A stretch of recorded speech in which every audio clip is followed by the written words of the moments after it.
이건 정말 문제죠. 개물림 사고로 인한 피해가 갈수록 늘어납니다. 물리는 순간 끝나는 무시무시한 견종이 있는데요. 믿을 수 있는 해외 애니멀 사이트 50곳 이상을 확인하고 2023년 세상에서 가장 위험한 견종 탑10을 알려드릴게요. 자주 나오는 견종은 딱 한 개만 놓고 전부 새롭게 구성했으니까 함께 보시죠. 첫 번째, 핏불. 두말하면 잔소리, 핏불은 매년 가장 위험한 견종 중 하나로 꼽히고 있는데요. 2005년부터 2019년까지 미국에서만 346건의 사망사고를 만들기도 했습니다. 다른 어떤 견종보다 도발 없이도 공격할 가능성이 48%나 높다는 연구 결과도 나왔습니다. 개물림으로 인한 사망사고 중 60%를 넘는 수치를 보여줬죠. 로트와이더와 함께 개물림 사고 쌍벽을 이뤄 미국에서도 따로 법적으로 규제하고 있습니다.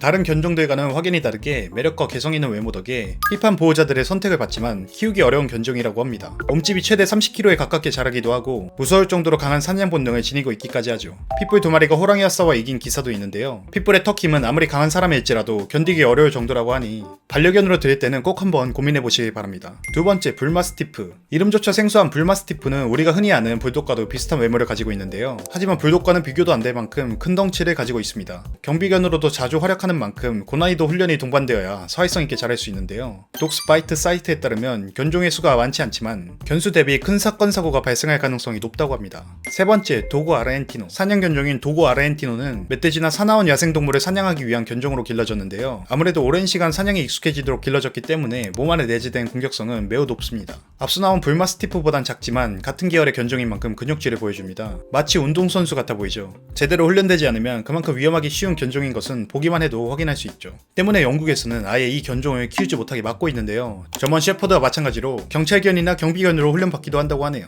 네 번째, 휠라 브라질레이로. 정말 위험한 개인데요. 브라질에선 faithful as a 필라독이라는 속담이 있을 정도로 충성심 덕분에 브라질 사람들에게 칭찬받는 견종이지만 마찬가지로 영국과 호주를 포함한 많은 국가에서 금지하고 있는 견종입니다. 다 크면 75cm에 달하는 대형견으로 어렸을 때 필수적으로 사회화가 진행되어야 한다고 강조되는 견종입니다. 똑똑한데 매우 공격적이기까지 해서 감당할 수 있는 보호자가 따로 필요할 정도니까요. 하지만 선천적으로 낯선 사람과 다른 개들에게 그리 친화적이지 않기 때문에 현대사회보단 과거에 적합했던 견종으로 보여집니다. 다섯 번째, 칸갈. 짙은 회색과 흰색 그리고 갈색의 털이 조합된 칸갈은 크고 아름답지만 빠르고 사나운 개에 해당됩니다. 튀르키예 시바스에서 전통적인 가축 보호 견종으로 있었는데요. 털의 밀도 자체가 높기 때문에 포식자의 물림으로부터 자신을 보호할 수 있다고 합니다. 이러한 이유로 과거에 늑대와 곰을 사냥하는데 동반한 견종으로 알려져 있습니다. 핏불의 무는 힘이 235파운드, 사자의 무는 힘이 600파운드, 놀랍게도 칸갈의 무는 힘은 700파운드로 전 세계에서 가장 강합니다. 게다가 몰입하는 능력도 뛰어난 지능적인 개라서 한번 물었다 하면 끝을 보는 경우가 많습니다. 여섯 번째, 토사이누. 이름에서처럼 일본과 밀접한 견종입니다. 제페니스 파이팅 독이 수식어로 항상 붙어다니는 만큼 스포츠에서 종사하는 견종이기도 합니다. 신기한 건 우리가 평소 생각하는 일본 특유의 이미지와는 다른 모습을 가지고 있는 이 견종이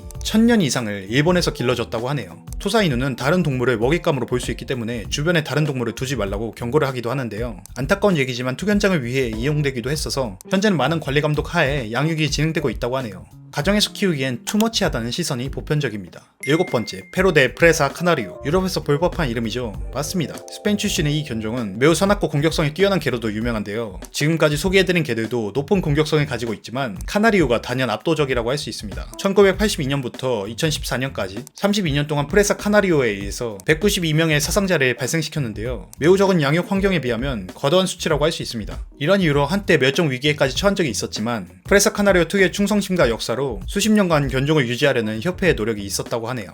여덟 번째, 굴동. 무게 60kg에 106cm까지 자라는 굴동은 세계에서 가장 희귀한 품종 중 하나로 알려져 있는데요. 앞서 보여드린 아르헨티나 도고랑 비슷해서 하얀 털을 가졌지만 곳곳에 점박이가 있기도 합니다. 파키스탄에서 주로 키워졌고 예측할 수 없는 공격성을 지니고 있어서 농장에서 생활하기 적합한 견종으로 알려져 있습니다. 자신의 보호자를 끝까지 지킬 줄 아는 충성심과 보호성을 가지고는 있지만 아무래도 터프한 성격 덕분에 기르기가 쉽지 않은 건 마찬가지인 것 같네요. 아홉 번째, 아키타. 시바견과도 비슷한 외모를 가졌는데 털이 좀 더 복실복실하고 덩치도 더 큰 아키타라는 견종입니다. 쫑긋선 귀로 시바견처럼 엄살도 피우고 귀엽지 않을까란 생각도 하실 수 있지만 알고 보면 굉장히 야망 넘치는 견종입니다. 무리에서는 자신이 가장 최고이자 유일무이한 개가 되어야만 성이 풀리는 개인데요. 독립심을 가진 시바견처럼 비슷한 외모의 아키타 역시 독립심이 강한 견종입니다. 독립심이 강한데 덩치도 크다 보니 다른 개들과 있으면 리더가 되려는 성향을 가지고 있습니다. 자신의 영역을 침범하는 다른 사람과 개를 매우 싫어해서 키우는 난이도는 최상이라고 볼 수 있죠. 열 번째, 카네코르소. 아주 가끔 한국에서 길을 지나다 보면 윤기나는 짧은 털에 사람만한 개가 걸어다니는 걸 보신 경험이 있을 겁니다. 세련된 외모와 다르게 매우 큰 덩치로 시선이 한눈에 가는 카네코르소인데요. 가만히 서 있어도 70cm 80cm의 큰 키를 자랑하는 카네코르소가 두 발로 일어선다면 웬만한 성인 남성은 가뿐히 뛰어넘겠죠. 앞서 소개한 사나운 견종에 비해 차분하고 온화한 모습이 있어 사랑스러운 견종으로도 꼽힙니다. 코르소의 혈통은 고대 로마 시대로 거슬러 올라갈 만큼 오래된 역사를 지니고 있습니다. 코르소는 라틴어로 보디가드라는 의미를 가지고 있는데요. 가족을 안정적으로 지켜줄 것만 같은 외모도 지니고 있죠. 큰 덩치만큼 가지고 있는 에너지가 상당하기 때문에 절대로 아파트 같은 좁은 공간에서는 키울 수 없는 개이며 보통 사람의 활동으로는 코르소의 하루 운동량을 채워줄 수 없습니다. 시간과 금전적 여유가 충분한 분들에게만 주어지는 고급스럽고 매력적인 견종입니다.